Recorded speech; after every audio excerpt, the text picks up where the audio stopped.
de l'air pour respirer, à l'amour que nous éprouvons pour quelqu'un. Nous ressentons, d'une part, le côté merveilleux de cet amour. Nous nous épanouissons quand nous nous sentons aimés et que nous éprouvons aussi un amour profond pour l'autre. Nous ressentons aussi, d'autre part, la fragilité de l'amour. À notre amour se trouve mêlée aussi la jalousie, la possessivité et l'incompréhension. L'amour peut nous filer entre les doigts subitement. Nous tentons de nous raccrocher à l'autre par peur de le perdre. Nous attendons de lui une sécurité absolue, un amour sans limite.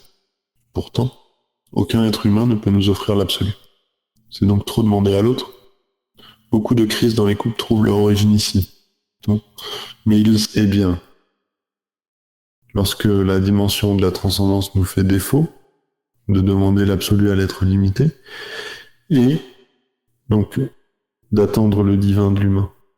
Une relation peut réussir si l'autre n'est pas obligé de combler toutes nos aspirations et s'il nous oriente vers un grand amour que Dieu seul peut donner. Nous pouvons alors jouir de l'amour que l'autre nous offre.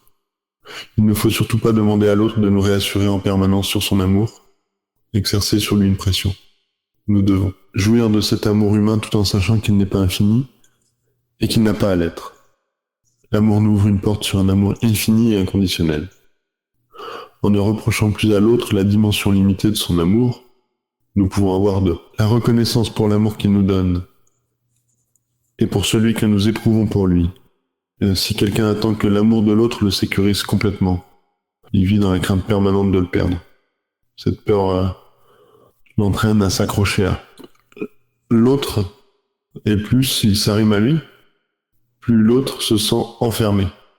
Il tente alors de se libérer de cette entrave. Plus nous nous accrochons à l'autre, guidés par l'angoisse, plus nous risquons de le perdre. Ainsi, nous confirmons notre peur. Une autre stratégie consiste à s'adapter tout à fait à l'autre en exaucant tous ses désirs.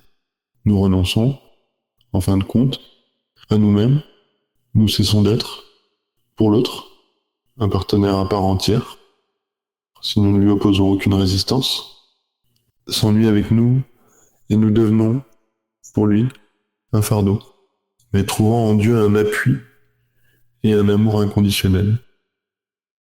Faute de pouvoir s'ouvrir à la transcendance, l'homme s'enferme en lui-même et court à sa perte. Dans l'union avec Dieu,